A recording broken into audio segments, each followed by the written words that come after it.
far as midterm is concerned, so there were two questions that has caused a lot of strife. The one question, and I forgot what question number it was, but it,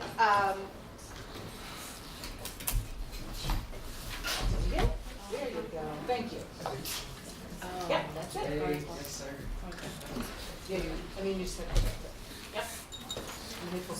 I got you. Thank you. Thank you. Thank you very much. No problem. Okay, so the first question, I quickly threw out, and it was a dual part question, and I can pull up and I'll give you the exact wording of it. But in throwing it out, what happened was everybody got 2 points. So whatever score you see reflects all of the changes already, okay? The second question was the one about the subcutaneous tooth. And it initially, I think it was keyed incorrectly. So she went back, Heather did go back and changed it. So the subcutaneous tooth, remember on Dr. Cunningham's slide that showed set of teeth and all the letters? And that's where the question came from.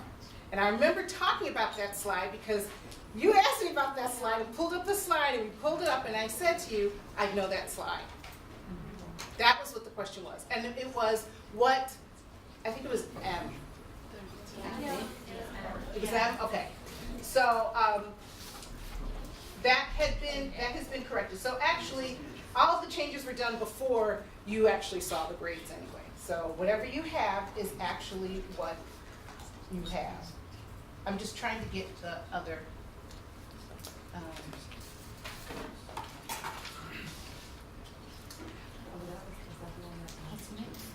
Okay. The other question was about horizontal transmission and carries formation paired. It was a true-false split. Okay, so majority of you missed it. So you know what, I threw the question out. All right, so everybody, you automatically went in there with 2 points. That's how that works. That was the one that I was confusing because in class she had said mother to child is vertical. Yeah. So I think she like threw it. I think she, right, and so that's the reason why we just threw that question out. Well, the other thing too is that like when I've learned vertical transfer before, it's like mother to child via the womb or via like Right. breast milk rather than just like sharing a pacifier, Yeah. you know. So like that wasn't super clarified. Is there like a So the answer is that the passing of it was actually vertical. No, horizontal. But we. And this is why we threw the question out. So yes, so that is the reason why it's thrown out. And actually, I think that Dr. Narendran will probably go through that as well in cardiology. Yeah, So. she just briefly mentioned it. And it was Right. not very clear. So yeah, so it was just easy to throw it out. The other one,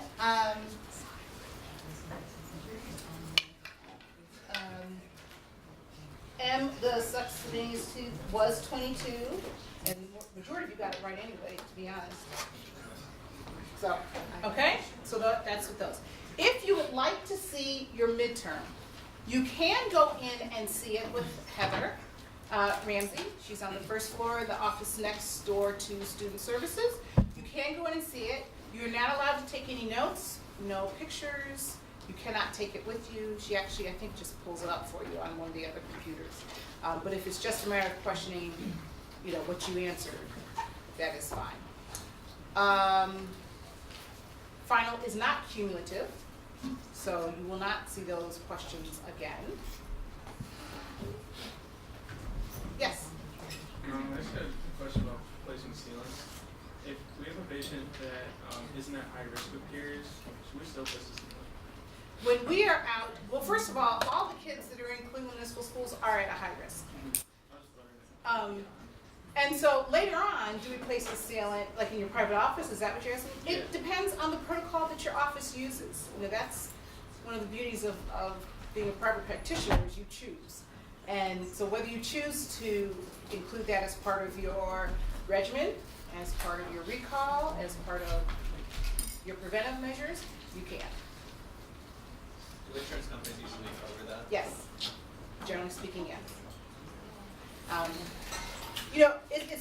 an invasive procedure, and comparatively, it's an inexpensive procedure. You know, it's a lot cheaper to seal it than to fill it, no matter what you use to fill it. So, any other questions? Any questions about the midterm?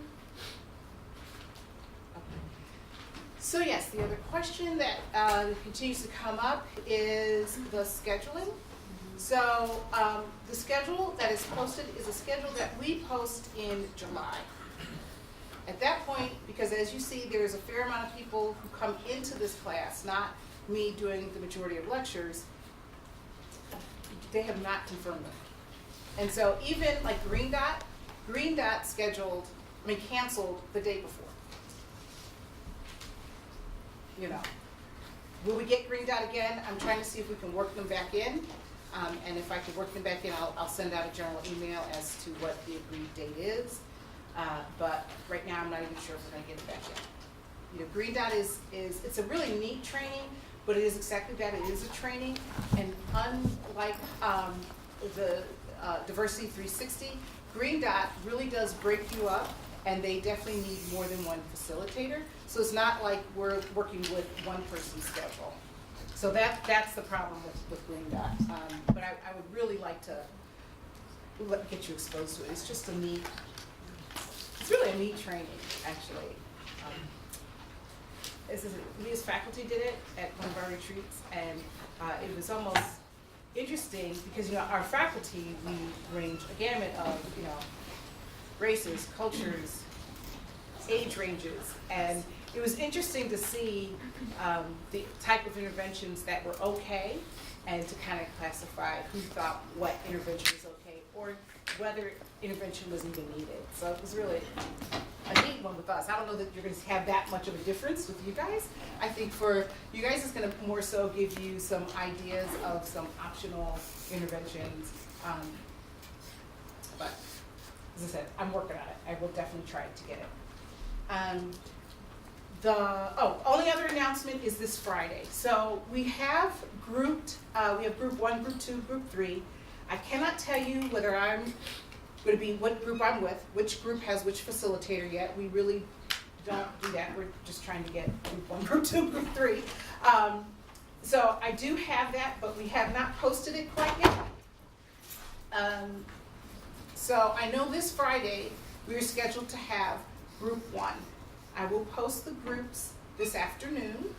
And you, as you see on your schedule, will always be referred to as group 1, group 2, group 3. This Friday, I do not have someone else to come into the clinic with me. I cannot do the first Friday with a third of the class by myself. So I'm trying to get a couple of the upperclassmen to come in and help. Our hygienist who was getting married, she marries on Sunday. And so most of our staff in our department is in New York to be with her at her wedding, including Dr. Lalamandir. So usually in those Friday afternoons, it is Sarah. It is Sarah, myself, and Dr. Lalamandir. And now the two of them are going to be in New York, so that's not going to happen. So if I need to double check that I can get some help in there, as long as I can get 1 or 2 people to come in and help me, then we will definitely have it. I will post the groups this afternoon, and then by tomorrow afternoon, I will just send out a general email as to whether we are going to have it or not. Either way, tomorrow afternoon, I will send out an email to the class as to when is group 1, when is group 2, when is group 3, and the dates that you should be in ortho. All right, we are no longer going to be upstairs. It is an ortho clinic. Yes? In the schedule it says fluoride varnish, and next week is the sealing. We are not having fluoride varnish. Fluoride varnish is scheduled October 5th. Isn't that a Friday? Yes. That's when fluoride varnish is coming in. Sean, you just confirmed that. So I will post the Fridays by tomorrow afternoon, okay? Generally speaking, we have you come in twice to do sealants on each other before you are actually going out in the schools. What we might have to do, and I dread it, but what we might have to do is take one of the groups and split you in half so that there is 2 Fridays where we have a group and a half down in clinic. That is a hectic clinic day for us. But we might have to do that, and we'll probably do it on the second go round, not the first go round. All right. Okay, anything else? Okay, looking better. I'm glad that you're testing everybody. Got a little better. But it won't happen again. I'm going to tell you, I probably will not pull this out again. You know, I'm not happy that I'm doing it today, to be honest. We're happy that you're doing it. I'm sure you are. Sure you are. Yeah, we shouldn't have to do this. You guys are too old and paying too much doggone money to not come to every single class of everybody's. Every minute that somebody is going to be in front of you, I mean, you've paid for that. Why are you not here? And I know I'm preaching to the choir because you guys are the ones who are here, but that's, you know, really? So that's why this probably will not happen again, so. All right. Yes, we have it today. Yes. I'm curious, how much is the midterm like? Okay, so if you looked on the syllabus, it really ends up being that there was 45 points on the midterm. There should be 5 points for the essay that you already wrote, and then there should be 50 points on the final. It wasn't clear. Just because, and that will add up to 100, and then whatever you end up with at the end, that's the typical 190, 80, 70, 60. I do not round up. I should just start that now. So 89.2 is 89. It is not 90. So, just so you know. What about 89.9? That I will round up to 90. Then I'll give it to you. Actually, probably, really, in all honesty, like 89.6 and up, I will round up to 90. By the way, for Not the that bad. for the A little bit. for that essay, Yes. is there a grade on it or was No, it? I have not graded. Okay, all right. No, but you know what I usually do? I usually just read through them all, just to see what all of them say. Typically, I try to give 5 to everybody. I mean, just because, again, those are, if you've done it and everybody did it and everybody did it on time, they're really giveaway. There's really no right or wrong. Did you answer the question, yes or no? If you answered it, you get 5 points. Okay. Yes. Thank you. On the syllabus, it says that attending all of the lecture lab and clinical sessions is 5% of our final grade. Is that not? So, we can do that in a couple of ways. What I've chosen to do is to give you the 5. Things like this, really this doesn't usually happen. And so we're going to have to kind of figure out, and that's the reason why I said that what I would do is give the extra bonus point for you on the final to make up for that. The other alternative that I could do is just do a separate column. Make the final 45 and do a separate column for attendance and then take away from there. So you're going to have a point taken away in that part, or we're going to have a point added in. Remember, they're all equal points. Okay? And that's the cultural competence. That is actually not graded as part of this. Okay. That won't be graded until, or won't be counted for the grade until you actually are going out for sealants. Okay. Yeah. Is that not part of our final grade? No, so that's a separate grade. Okay. So when you go out for sealants, you will get that grade next semester because you do a 3rd week in January. And that's when you get the grade for that. Okay. Did I have another question? Oh, Yeah. I got a grade for my paper. Maybe not. Maybe not. Sorry. Never mind. Okay. All right. Okay. Ready? just checking. All right. We should be done. Here we are. All right, so we're on ethics and professionalism today. I think it might be in two. At one point, it was 2 different lectures. I have bunched this together, combined this into one, because believe it or not, we are actually running out of lecture times, and as I said, I want to get that final in before finals week. So this has been combined into one. All right, so we start off talking about what's a professional and a profession and professional behavior. Who can define some professionalism or professional for you? Anything, what do you think? Yeah? A code of conduct that reflects what you've been taught in the profession that you're in, all the values. Yes? Professionalism has like the knowledge to do a certain thing and does it with morals and ethics. So with the code? Yes.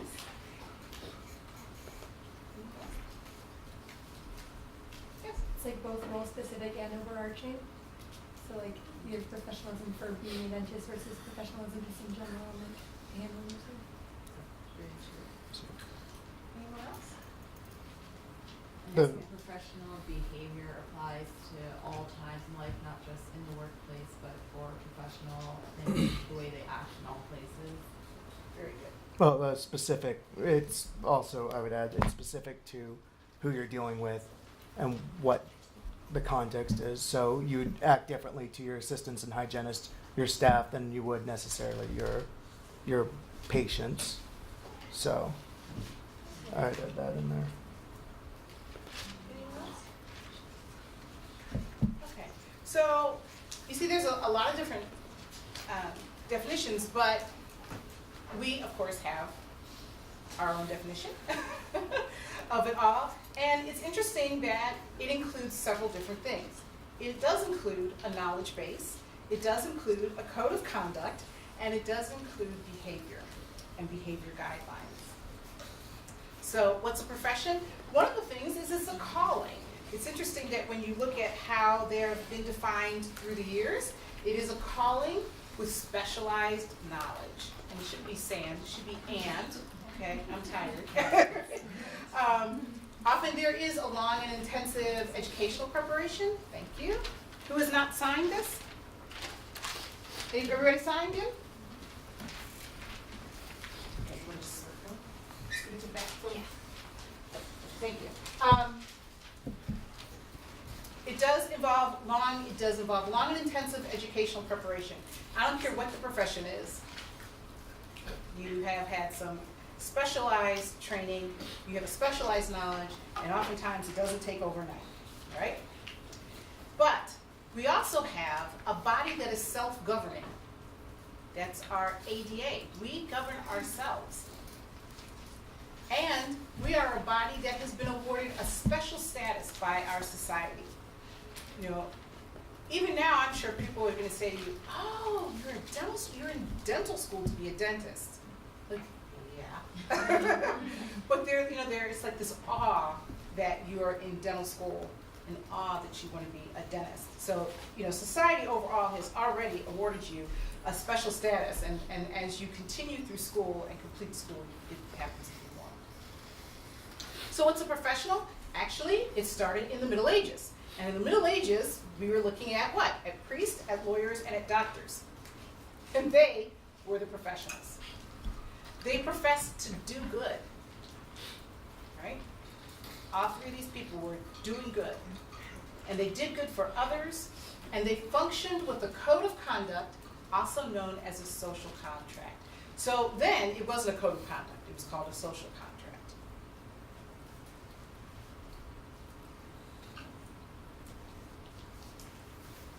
So this was based on a bunch of focus groups.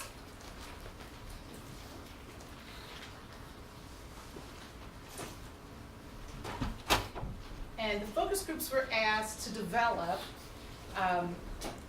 what were or definitions of attributes of good professional medical provider. How did they define that? And this is what they came up with.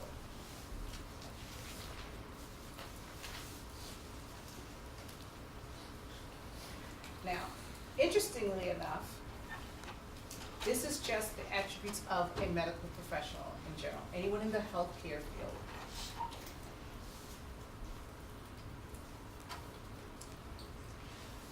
So, what's a professional?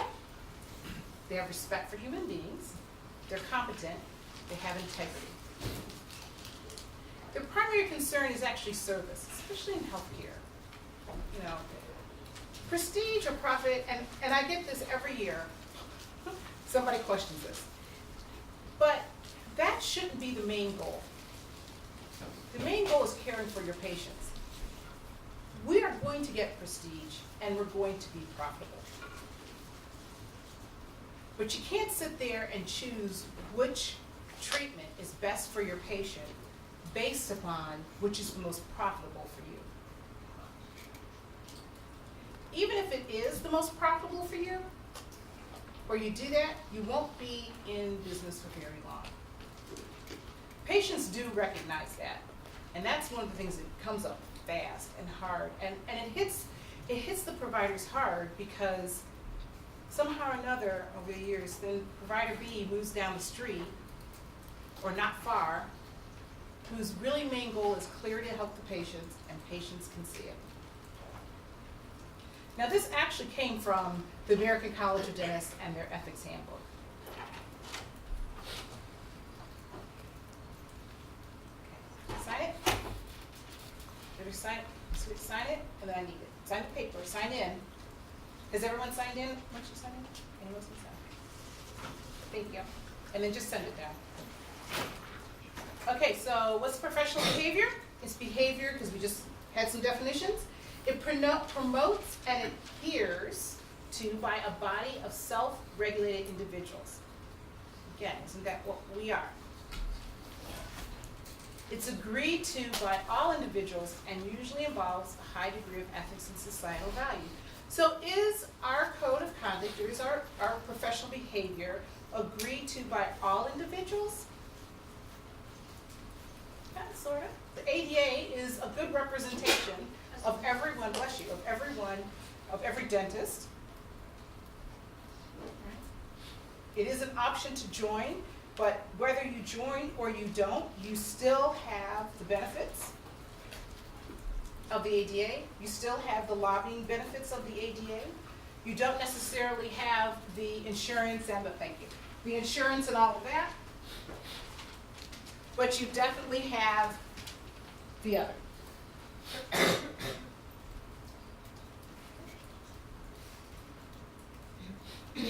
Let's talk about some of the principles of professionalism.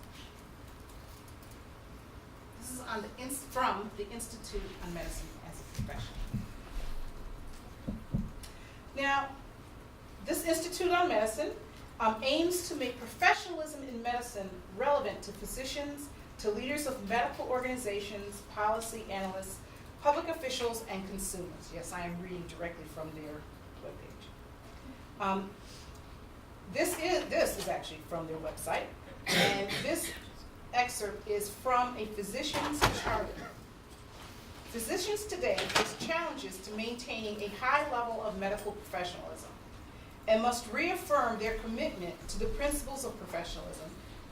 So they call them patient welfare, patient autonomy, and social justice. So the interesting thing, look, is that I'm taking a lot of this stuff from medicine. Dentistry is really kind of behind in the times with this. Yes, we definitely have a code of conduct. Yes, we definitely have a charter now, but it initially started, as I said, in the Middle Ages with the priests, the lawyers, the doctors, and we have come to kind of join in.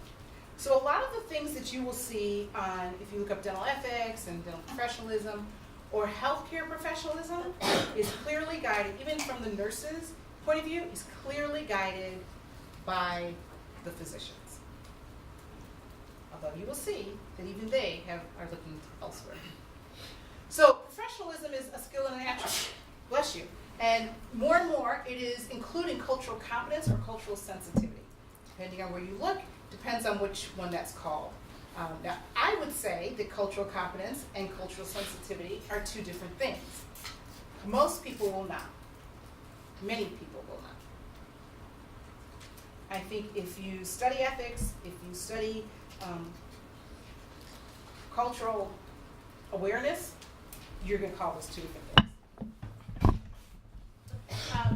Professionalism can include all of the above. And this is included in both, and you'll see these words in both medical and the dental documents talking about professionalism for each of our specialties. But the point is you will see them both in both.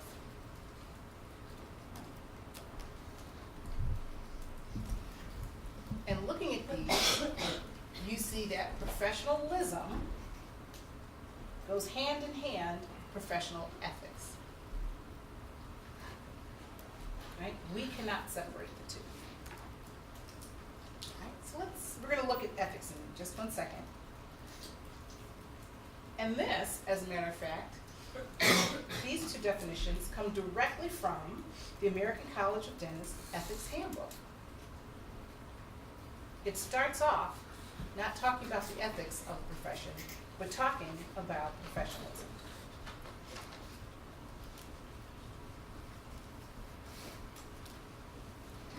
Now remember when I said we are kind of being guided by the physicians? Well, they are being guided by the lawyers. So yes, it is from the Law Encyclopedia. And unfortunately, far too often, professionalism and the boundaries of medical and dental ethics are actually gets defined by the lawyers. Sad but true. It becomes more and more. Yes? Where would having to turn away a patient because they can't afford the procedure? Do you turn them away? Do you have any answers? Anyone has any comments? It's up to you as the provider. Well, in your position in your office. Okay. Yes? Isn't the rule if it's a non-for-profit, then legally you can't turn away a patient? But if you're a private practice, then ideally you can do whatever you want.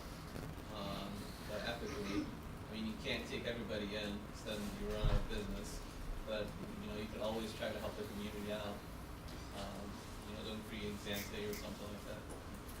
You couldn't turn them away for race or like HIV or AIDS or something like that. Right, for disability or, yes. You could refer them to another dentist that may be able to do, a cheaper procedure, or to a dental school. Sometimes some dentists will refer them like, oh, you can get a little cheaper if you did root canal. Any other ideas on that? Wouldn't it also depend on the severity of the situation? There If you they have go. an emergency, you cannot turn them away. There you like go. life or That's death. it. If you see an emergency happening, you cannot turn them away. Now that doesn't mean to say, I see this kid with this huge, or they don't, with facial swelling, and I told him, no, sorry, because he couldn't pay for the root canal. It does protect you to say you don't have to do the root canal, but you do have to get them out of pain and get them out of any emergent or emergency situation. Facial swelling, we have had kids die from that. Wouldn't you just send them to the ER and have the oral surgeon do it? That's an option, but the bottom line is you didn't do nothing. You cannot do nothing. Well, that's what I was wondering. Is That's it the still point. liable? You cannot do nothing. And even if the thing is, I'm going to send you to XYZ, whether it's the ER, emergency room, or the emergency in the dental clinics, or my colleague down the street, or wherever, the smartest thing to do is at least to do an exam, at least if you're pretty certain that this is an infectious that is not gone up into the brain, you're going to put them on some antibiotics. Let's say it's a lower jaw. We're going to put them on some antibiotics. We're going to tell them you need to we're going to give them a list. We're going to document. Good gosh, if you could document, that solves half of the problems. Half of the lawsuits are solved by documentation. That's just a general rule. Yes. What if it's someone who calls and they're not a patient already, and they call and say like, hey, I'm having terrible pain, it's an emergency, are you obligated to do that procedure?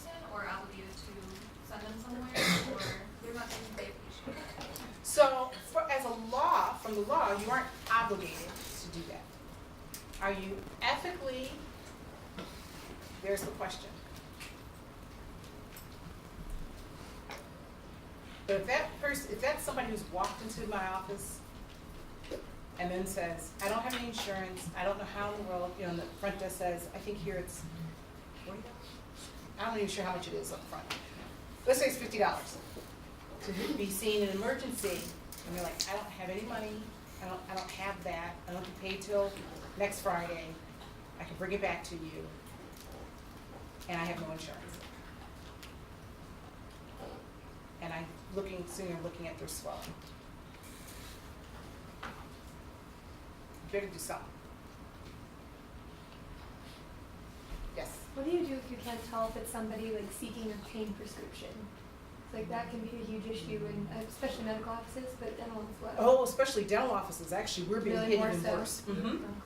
And why we're hit worse, and you will definitely see that in clinic. Patients who are seeking, who are prescription seekers, they are savvy.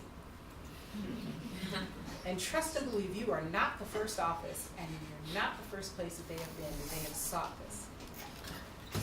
So they will often come into the dental school, and they usually come to the dental school because they think, they're students, they won't know how to tell me no, I'm going to tell them what I need.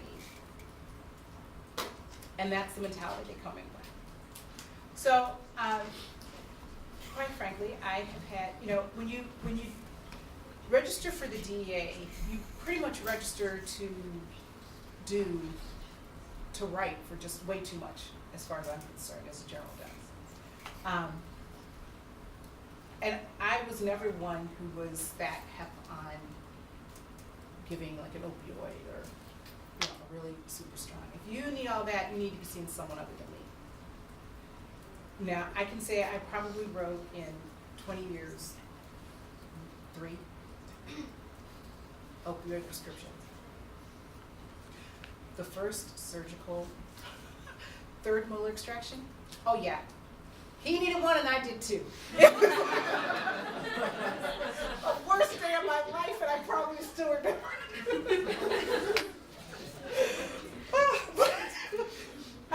I laughed, I do. It was the first one I did on my own. My father was out of town doing boards. I'm like, oh, we can get this. And then I hear, crack, shoo. Get those root tip kids. And I'm like, okay, well, we're going to have to make some changes and how I'm talking calmly, and I'm looking at our assistant, who's been an assistant way longer than I have been a dentist. So I'm looking at her like, I'm like, okay. I said, I'm going to give you a little bit more anesthesia. And I remember walking out, and I immediately called my own surgeon. And it was a friend of mine. I'm like, oh my God, Paul, I cracked this down. It's looking like this. What am I going to do? And he, kind of went through and calmed me first, and then went through what I was going to do. And it finally came out, and I was like, it worked. He really knew what he was doing. But I remember after that, I thought, oh my God, I will never touch another 3rd molar in my life. I don't care how easy they look. And I even remember talking to my father just before I had done it. And Jay was like, oh, it's easy because you're just going to push it this way and you're just going to elevate that. And I'm like, yeah, I can do this. Oh, I still hear that crack in my head. It's funny, but it's horrible. But I do. That was the very first opioid script I wrote. I did give 1, and I did the mistake of giving 1 to someone that I knew. I had gone to high school with this person. They were in town. We were having like a reunion or something. And we were in town, and it was in so much pain, and blah, blah, blah. I couldn't quite figure out what he was really in that much pain for, but okay. So I wrote a very short, very small script for him, because he was only in town for the long weekend. And it was so telling to me, because the pharmacist, now at the time we were not required to have like a separate registration or anything, and there was not this following. But somehow or another, he stupidly went to CVS. Well, CVS has been follows your scripts, and have been following your scripts forever, if you didn't know it. I mean, even before they were online, they could pull up what you have filled across the nation, across any CVS. And I learned that because CVS called me. And they were like, you know, the rooms are filled, because our office is right down the street from CVS. Filled a lot of scripts for you guys, and you have maybe written one, maybe two. So we just wanted you to know that, you know, this person came in, they were filling your script. However, we wanted you to be aware that this person has filled this many scripts in this many days, as I guess as he drove home, as he was traveling across the country. And this fool kept going to CVS. I'm like, Probably for the reward. you are a dumb. You're a dumb seeker. This was like, I mean, right? That's right. I was like, what in the world? But so you know, now we kind of have that in place, and so it's fixed. But Can the pharmacy refuse to fill that? Can they say? they that you could guys- have refused to fill it, yes, and I think really that was why they called to ask me.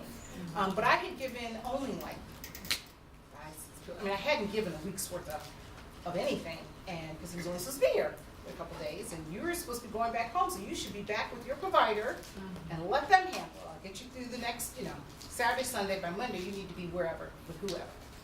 And so that was kind of where it was my introduction to that there are seekers out here, not necessarily who you think.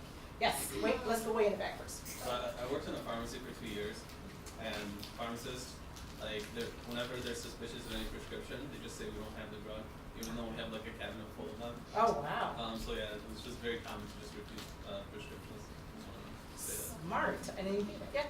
Oh, I was gonna say, I did my senior capstone on like opiates and dentistry, and dentists are the second leading prescribers, and they prescribe, I think, 4 to 5% of all opiates in circulation, which is crazy. But I learned there are like these statewide databases where you enter like, Yes. okay, do we use those here? Yes. So you But can see remember, those I numbers. started practicing in '89.